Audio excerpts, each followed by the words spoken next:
존경하는 국민 여러분, 박병석 부의장님, 그리고 선배 동료 의원님, 통합진보당은 강령에서 국가기관 산업 및 사회 서비스의 민영화를 중단하고 국공유화 등 사회적 개입을 강화해서 생산수단의 소유구조를 다원화하고 공공성을 강화한다고 규정했습니다.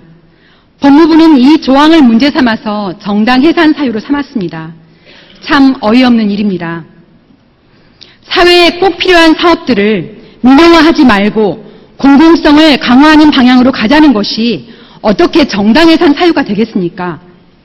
사회에 꼭 필요한 상하수도, 전기, 가스, 통신, 도로, 항만 등과 같은 기간 산업은 세계 대부분의 나라들에서 국영체제나 공영체제를 운영하고 있습니다.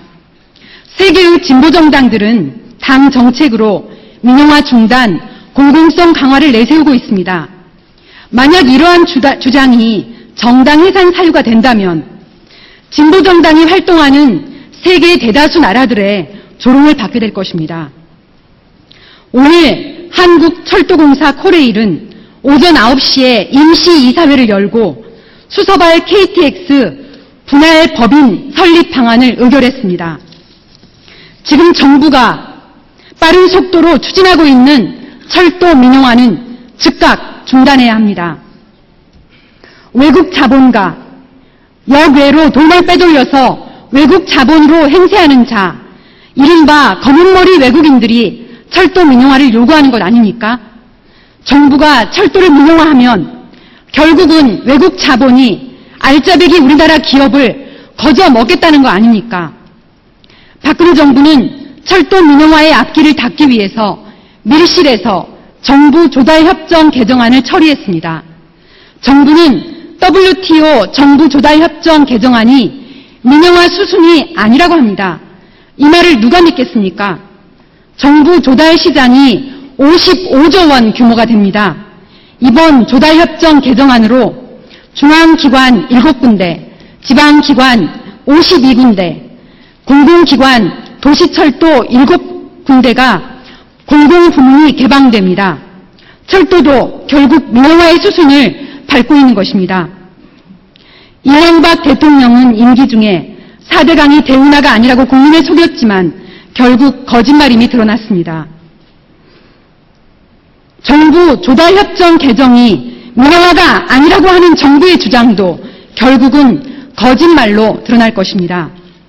은밀하게 밀실에서 공무원도 모르게 추진하는 정부의 민영화 정책을 그냥 두고 볼 수는 없습니다. 지금 철도 노동자들이 철도 민영화를 막기 위해 파업에 들어갔습니다. 철도 노동자들이 민영화 중단을 요구하는 것은 너무나 정당한 것입니다. 대한민국을 사랑하기에 철도 노동자들은 당연히 그런 요구를 하는 것입니다. 그럼에도 어제 정부는 철도 파업에 참가한 노동자 4,356명을 직계 해제하고 김영환 노조위원장을 비롯한 187명을 고소 고발했습니다. 노동자들의 단체 행동권은 헌법이 보장하는 권리입니다. 박근혜 정부에게 촉구합니다. 노동자들에 대한 공포 정치를 당장 중단해 주십시오. 공포 정치야말로 헌법 정신을 부정하는 것입니다. 대선 공약으로 철도 민영화를 안 하겠다고 했던 그때의 공약은 어디로 사라진 것입니까? 절차도 무시한 정부 조달협정 개정은 무효입니다. 지금이라도 정부 조달협정 개정 비준 동의안을 국회에 제출해야 합니다.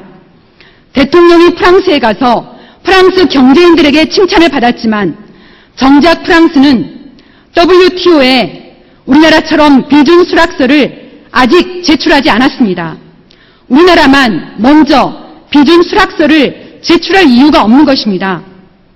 프랑스 경제인들에게 박수받기보다는 우리나라 국민들에게 박수를 받는 대통령이 되기를 부탁드립니다.